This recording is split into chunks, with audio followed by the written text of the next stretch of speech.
Well, you can see that area to the right of the pawpaws and underneath that mulberry. That's that new area that I asked for some advice on what I should do, because I did remove two pretty big fruit trees. So since that video, I had a lot of great comments. I've been spending a bit of time in that area, and now that we're getting later in the year, the sun's lower on the horizon. And originally I had said I believe this to be a part sun. I actually don't believe that anymore. I think it's more of a part shade. At certain times it'll be quite shady. So I've had to rethink it, and I've been trying to kind of reuse some things I already currently have and a couple new things. So I'll walk up there. It's still a work in progress, but you'll kind of get the idea of what I'm doing. Right now it's getting sun. It kind of gets some early morning sun. Once these pawpaws get larger too, I mean, they are quite big already. With the lack of competition, I imagine next year they'll grow quite big. So they will also be providing quite a bit more shade.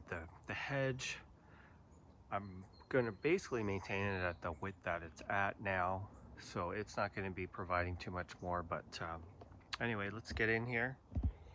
And I'm hoping that the path is kind of apparent.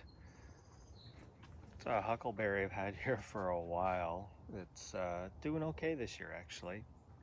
And here's a couple of the newer plants. I'm bringing in some shade plants. It's very dry in here. I'm gonna try and work on that.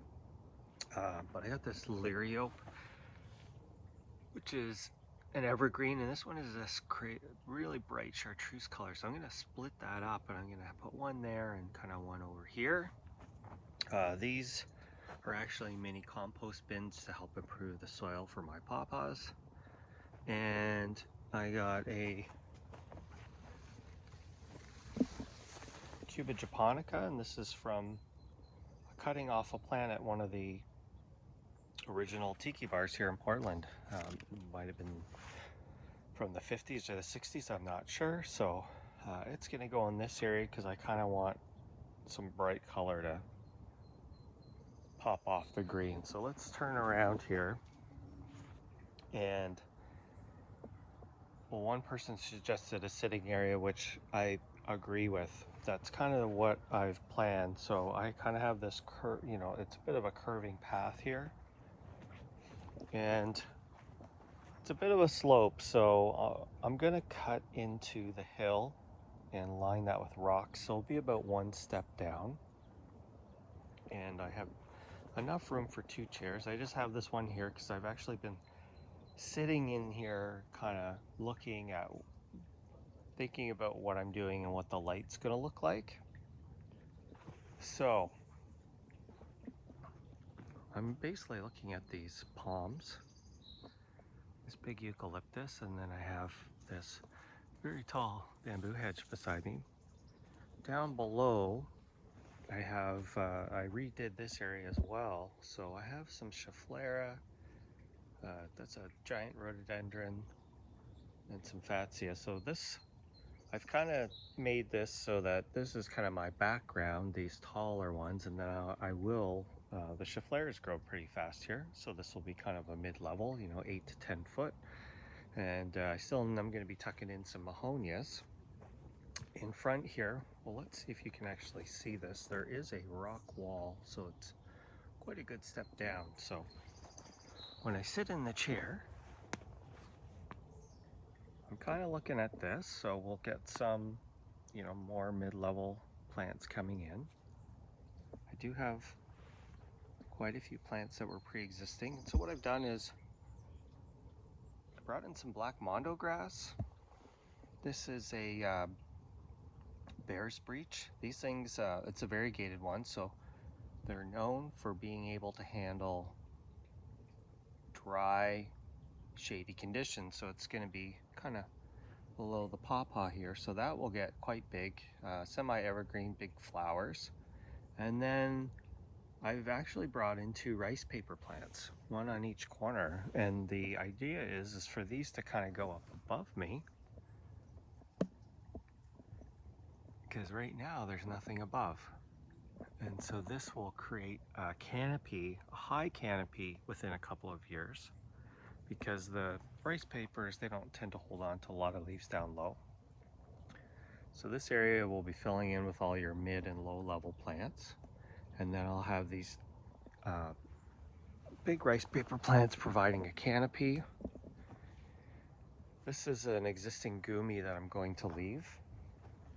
It's a good nitrogen fixer. And then a lot of these are just things I sort of had that I dug up that were kind of hiding. Some hostas, mahonias, more the black mondo grass, and the pawpaws here have been growing quite a bit. So I think that even this one here it's probably going to come over a few more feet. So you can kind of see the area in there. And so the idea is to have this winding path along the bamboo here. I'm not finished with what I want to do. And then I'll have a high canopy to kind of continue the shady, kind of like a little secret pocket. It's like another room in my garden. It gets quite hot here in the summertime, especially in the main part. It's full sun, so this will be a nice shady respite. And I've put in one of my seed-grown trackies. So this one will just, that's a real easy one for me. So that one's just gonna come straight up and kind of, occupy this middle area here. So we'll be returning back to a full canopy within a couple of years in this zone. And we got some mahonia, got some opening spots there. So I think, based on the comments, people felt that this was a little bit more of a sunnier spot. And the more time I spend here, I'm realizing how much shade there actually is and how much shade there's going to be in the future. So don't want to crowd it too much, but we do want it to kind of have that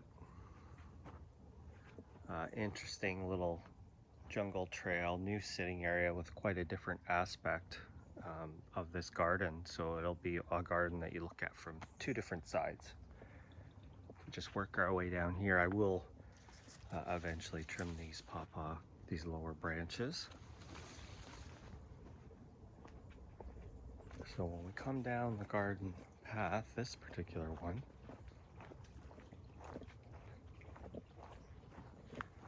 this is the area that we tend to sit in for a good part of the day actually. And now you can kind of see in through here, because I've gone through and I've cleaned things out, it's time to bring in a few more plants to the understory. So on this side, we start with the holly ferns. Maybe I'll back up a little bit. Let's move this chair. And fern, so we have a fern layer. And now kind of my middle layers is missing. Before I wasn't able to see back here. There was other things in here that kind of obstructed the view. And this palm here it's starting to lose a few of the lower fronds. So I imagine within another year or two, we'll have a few feet of trunk with nothing below. So I'll pull these back. And so this is the back side. Doesn't look like much right now, does it? But many of these plants in here get quite large. But there are a few pockets that I need to fill in. We got some nice ferns over here. So we want to make this garden have interesting views from both sides. That's kind of the idea.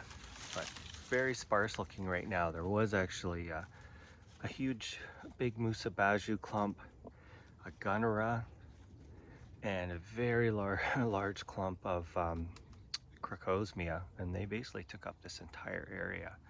So in removing them, I've freed up a lot of space. So I usually plant small things, and they settle in better and they grow fast. There are actually still some bananas I need to remove. I didn't get all the roots, and kind of tough to see from here, but there are other small trackies in here as well. So it will be quite dense in a couple more years time, but I don't know if we can, let's get under here. You can kind of see the seating areas up there. So it'd almost be like two private seating areas, and there's the rock wall. So I lied to you guys. It's not a part sun, it's actually part shade to shade most of the time, or in it especially will be in the next couple of years. So I'm just trying to plan ahead. But it's always fun to have new projects and see the changes in the garden. And sorry for the long video, but I hope that explains what I've done, and I thank you all for your comments. There's some really great suggestions, some plants I'd never heard of that perhaps will be used elsewhere in the yard at some point. Thanks for watching.